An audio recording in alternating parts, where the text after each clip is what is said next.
Pozdravljeni. Evo, smo v letu 2021 in na Facebooku se dogaja ogromno. Kaj se dogaja?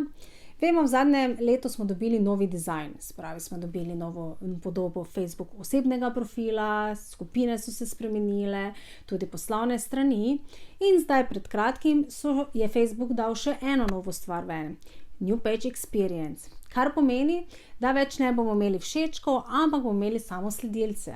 Ampak zaenkrat se še stvari ne delujejo tako kot treba in zato vam predlagam, da še te stvari ne spreminjate, dokler ne delajo tako kot treba. Se pravi, to je stvar, ki jo treba malo boljše spoznati in malo dodelati, o tem več na moji spletni Facebook delavnici, ki bo konec meseca. Potem ogromno sprememb se dogaja tudi na področju Facebook oglaševanja. Vemo, za spremembo posodobitev, se pravi na Apple napravah, je treba zdaj neke stvari bolj dodelati, nastaviti pravilno, da vam bodo predvsem konverzije delovale tako kot treba, tako da je to potrebno vedeti, iti po korakih, da si nastavite tako, kot je potrebno in da poznate neke zakonitosti, ki bodo vam pomagale pri uspešnem Facebook oglaševanju. Potem vedno bolj v ospredje tudi prihajajo story vsebine, se pravi, še bolj so skoraj pomembne kot same objave, zato dajte jih tudi čim več uporabljati.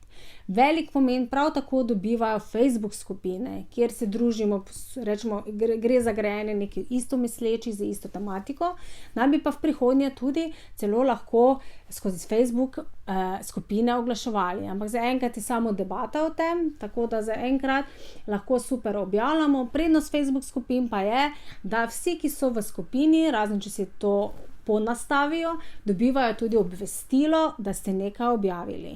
Potem pa kaj je še novost na Facebook tudi v lanskem letu in sicer tudi na Facebooku zdaj spet ponovno se vračajo hashtagi. Sicer zelo podobno kot na Instagramu, ampak da vemo, na Instagramu lahko imate do 30 hashtagov, medtem ko na Facebooku se zaenkrat svetuje tam 3 do 5.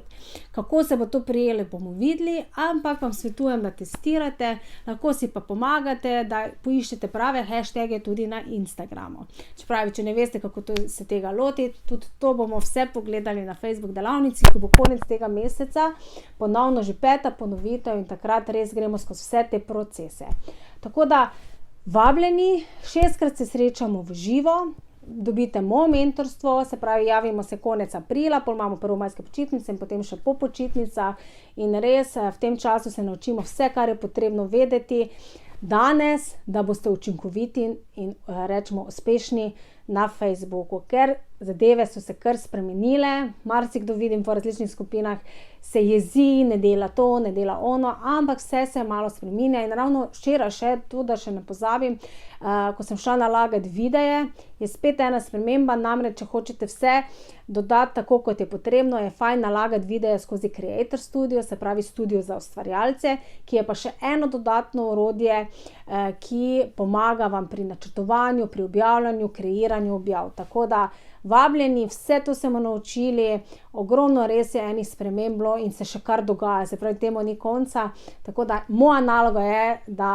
za to skrbim, da sledim temu in da vas obveščam o vseh novosti. Tako da vabljeni, jaz se že veselim in da rečemo se v poletje pripravimo rečemo na nov začetek, ki nas čaka v jeseni, tako da izkoristite in upam, da se vidimo online.